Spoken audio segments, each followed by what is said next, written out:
Guys welcome to our channel जयपैक boys. आज की इस एपिसोड में मैं आपके लिए लेके आया हूँ best 7 seater car you can buy under 40 to 50 lakh rupees. तो चले शुरू करते हैं हम अपना आज का व्लॉग। गाइस अब मैं शुरू करता हूँ अपने reasons why it is the best 7 seater car which you can buy under 40 to 50 lakh rupees. अच्छा, मैं इससे जो कंपेयर भी करूंगा वो सिर्फ उन गाड़ियों को करूंगा जो कि जो पिछले 7 साल, सिर्फ 7 साल पुरानी हो सकती हैं गाड़ियां। मतलब उनको मैन्युफैक्चर हुए 7 ईयर्स हो सकते हैं। सिर्फ उन्हीं गाड़ियों को कंपेयर किया जाएगा। तो मुझे ये बात ना बोलना मेरे भाइयों कि आपने प्राडो को इससे क्यों नहीं कंपेयर किया पुरानी, या आपने पुराने सर्फ को क्यों नहीं किया, क्योंकि भाई वो 17 साल पुरानी गाड़ियां हैं, 7 साल पुरानी गाड़ियां नहीं है।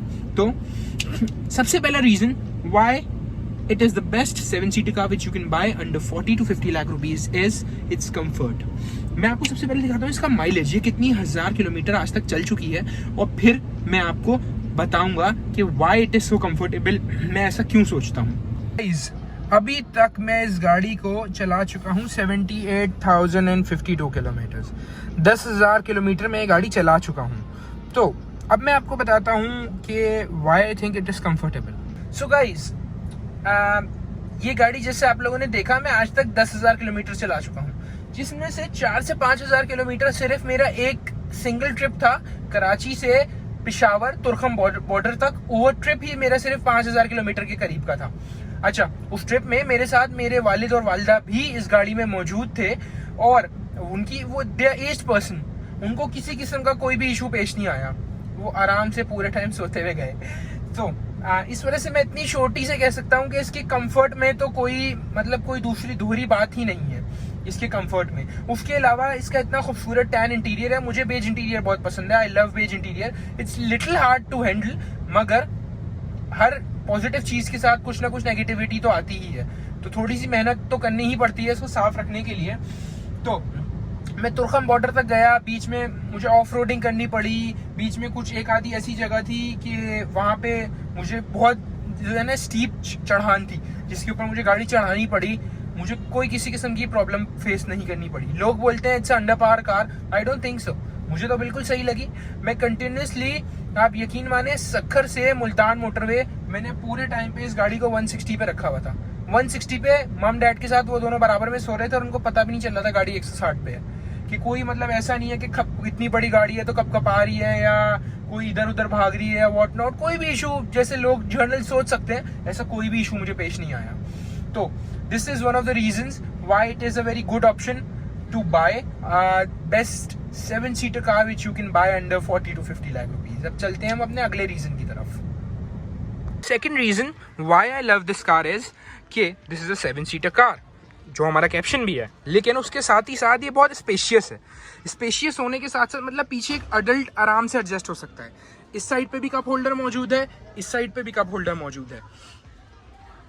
अगर हम मैं ट्रंक की तरफ आ जाऊं तो इसके ट्रंक में भी इनफ जगह है कि आराम से बड़े वाले 2 सूटकेस आराम से सीधे में आ सकते हैं, नहीं तो एक बड़ा सूटकेस और 2 छोटे सूटकेस आराम से इस गाड़ी में एडजस्ट हो सकते हैं। Number 3 reason why I like this car is it has got rare AC।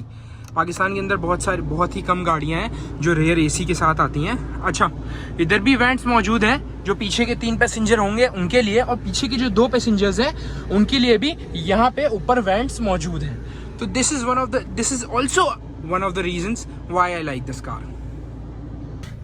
So guys, number 4th reason क्या हो सकता है? वो इसकी मॉडिफिकेशन की बहुत बड़ी रेंज अवेलेबल है पाकिस्तान में। मैं आपको कुछ चीज़ें दिखा के बताता हूँ। अगर मैं सिर्फ इंटीरियर की बात करूँ तो मेरे पास भी आफ्टर मार्केट कैनवुड की LCD लगी हुई है इसमें।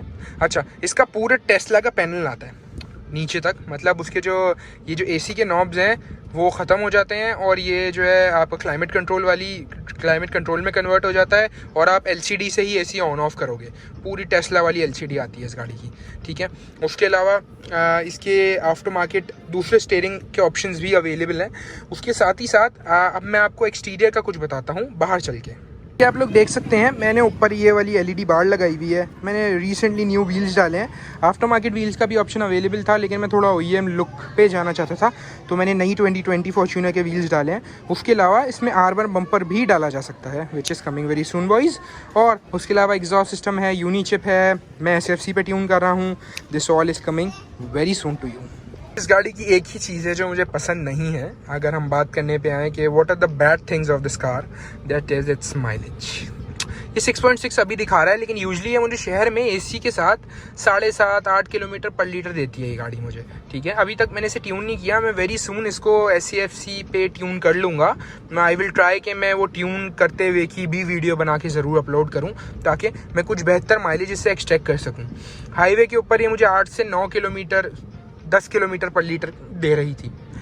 This is the only thing जो मुझे इस गाड़ी की पसंद नहीं है। लेकिन मैं इतने बड़े पैकेज के साथ, मतलब इतने 7 सीटर गाड़ी, इतनी बड़ी SUV पे 8 किलोमीटर पर लीटर AC के साथ शहर में, मेरे लिए थोड़ा सा मुनासिब है। ठीक है, we can compromise a little bit.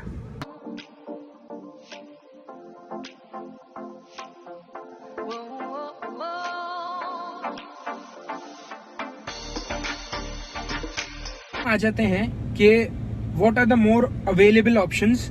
गाड़ी शर्त ये है शुड नॉट बी मतलब ओल्डर दैन 7 to 10 ईयर्स, ठीक है। हमारे पास ऑप्शन है BRV, मगर BRV की ग्राउंड क्लियरेंस कम है, और वो एक SUV नहीं है, वो क्रॉसओवर है, मतलब वो मिनी फॉर्म है SUV का, ठीक है। और मेरे हिसाब से वो अंदर से इतनी स्पेशियस भी नहीं है, ठीक है।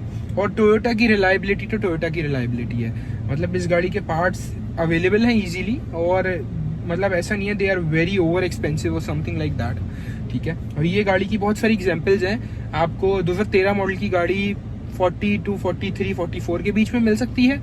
आपको 2014 which is this car, this is a 2014 model, ये आपको 45 to 50 के दरमियान राइट नाउ मिल सकता है, मे बी 52, अगर कोई वो बहुत वो TRD वाला एडिशन है और समथिंग लाइक दैट, 52, 55 तक जा सकता है वो, लेकिन दैट्स एन ऑप्शन ना। लेकिन अगर हम मिनिमम देखें तो 2013 मॉडल आपको मिल सकता है आराम और सुकून से 40 से 43, 44 के बीच में।